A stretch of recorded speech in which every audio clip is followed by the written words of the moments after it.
and we'll see you right back here tomorrow night. Back here in the U.S. and that developing headline concerning SpaceX and its massive Starship rocket. Late this afternoon, the Super Heavy rocket blasting off from Texas for its 7th test flight. Minutes after the launch, the remarkable moment, the tower catching the booster in the air as it's returning to Earth. But moments after that, word came in that they might have lost the main rocket itself. SpaceX saying it came apart on re-entry. They have offered few other details. And another test flight earlier today, Blue Origin's New Glenn reusable rocket soaring into orbit on its maiden flight from Cape Canaveral. To the other news tonight, and we are learning this evening that the Southwest Airlines pilot who allegedly failed a sobriety test was actually pulled from the cockpit by police just before a flight to Chicago. Tonight, witnesses describing what they saw. And here's Trevor Ault. Tonight, new details about the Southwest Airlines pilot pulled from the cockpit by police, allegedly failing a sobriety test on the jet bridge moments before he was set to take off. Pilot David Alsop was taken into custody early yesterday morning at Savannah Hilton Head Airport. The TSA says an officer contacted law enforcement reporting an individual in the crew screening lane who smelled of alcohol and appeared intoxicated. The flight was scheduled for a 6:05 a.m. takeoff to Chicago.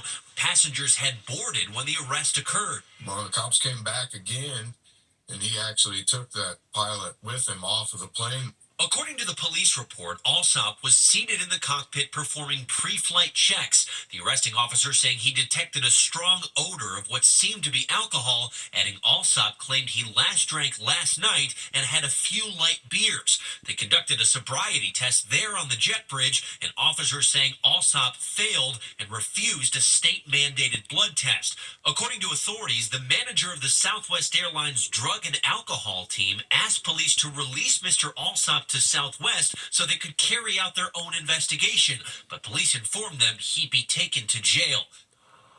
And David, federal regulations ban pilots from consuming alcohol within 8 hours of a flight takeoff. Southwest Airlines tells ABC this pilot has been removed from duty.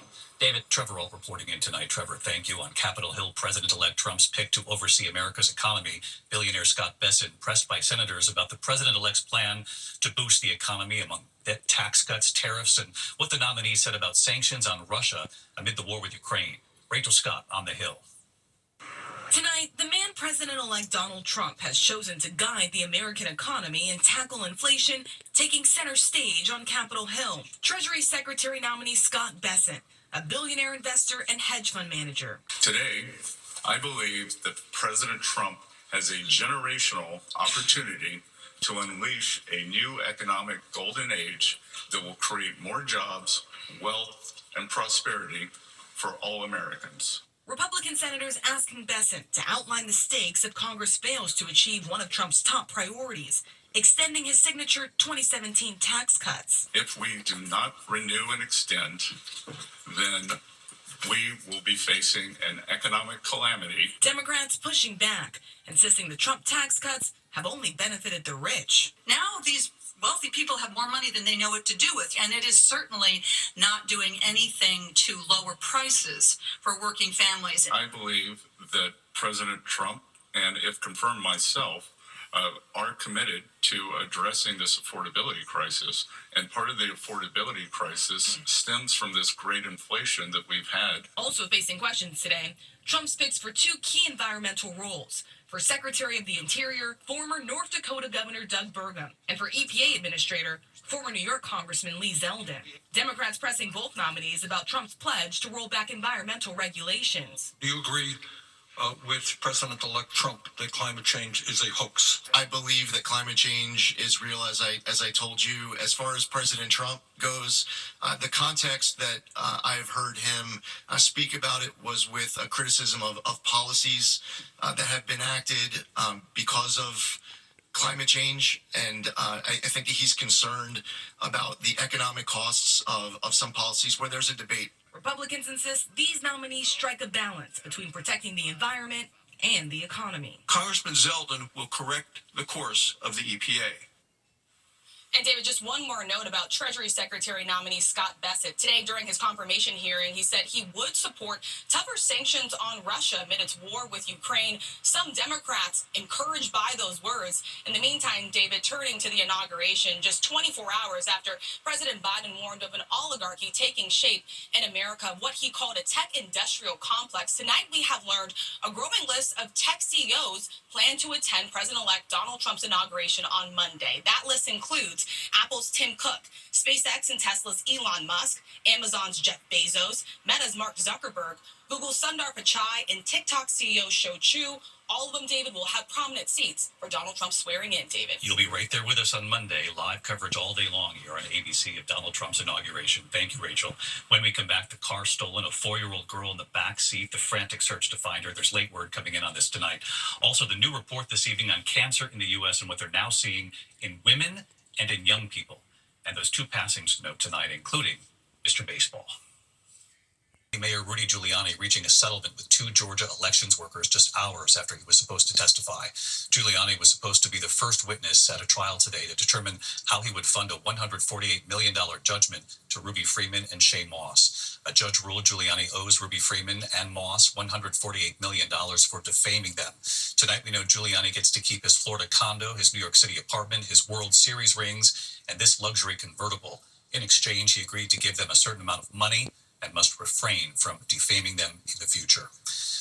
To the index of other news, a new report by the American Cancer Society tonight finding certain cancers on the rise among women and younger adults, including breast, thyroid, and colorectal cancers. For the first time, cancer diagnoses in women ages 50 to 64 have now surpassed men. We learned today that director David Lynch has died. So many of his peers considered him a visionary. Filmmaker David Lynch, born in 1946 in Missoula, Montana, nominated for 4 Academy Awards. I can't believe it. Mulholland Drive in 2001, what many considered his best film, exploring Hollywood's dark side. His first feature film, Eraserhead, a cult classic, The Elephant Man in 1980. Blue Velvet in 1986. And it wasn't only film. Lynch was known for his groundbreaking TV series, Twin Peaks, right here on ABC in the early 90s. Last year, opening up about his emphysema diagnosis, David Lynch passing away just shy of his 79th birthday. His family tonight writing there's a big hole in the world now that he's no longer with us. But as he would say, keep your eye on the donut and not on the hole. Tonight, actor Kyle MacLachlan posting too, saying Lynch had a creative ocean bursting forth inside of him and was the most authentically alive person I'd ever met. An incredible talent. And when we come back here, we also remember a Hall of Famer, broadcaster, and actor, Mr. Baseball. Finally tonight here, celebrating Mr. Baseball. They called him Mr. Baseball. Bob Uecker, a backup catcher turned comedian turned Hall of Fame broadcaster turned legend. And this place is going bonkers. Born and raised in Milwaukee, he reached the majors with his hometown team, the then Milwaukee Braves, in 1962. But he would become better known after playing baseball, a frequent on The Tonight Show with Johnny Carson. Mr. Baseball, Bob Uecker. It was Carson who first called him Mr. Baseball. Now, this picture must be obviously of an exciting moment. Yes, this is on a day when the ball club found out that I wasn't playing. His sense of humor, his self-deprecating style, earning him fame and affection. You're in the wrong seat, buddy. Come on. Oh, I must be in the front row. This ad campaign for Miller Lite in the 80s. Vaughn into the windup in his first offering. Just a bit outside. He tried. In 89, starring in the film Major League, he was Harry Doyle. Bob Uecker would always return home to Milwaukee, giving the play-by-play for the Brewers for 54 seasons. Here it is. Swing and drive. With that signature catchphrase. Way back. Get up. Get up. Get out of here and go. Tonight, the Milwaukee Brewers, the team he loved so much, announcing Uecker's passing after a battle with small cell lung cancer. Tonight, Bob Uecker, in his own words. Of all the things that I've done, this has always been number one, baseball. I could never wait for everything to get over to get back to baseball. No matter what else I ever did, baseball was the only way I wanted to go. He loved baseball and he had a line for everything, and he made us laugh. I'll see you tomorrow. Good night.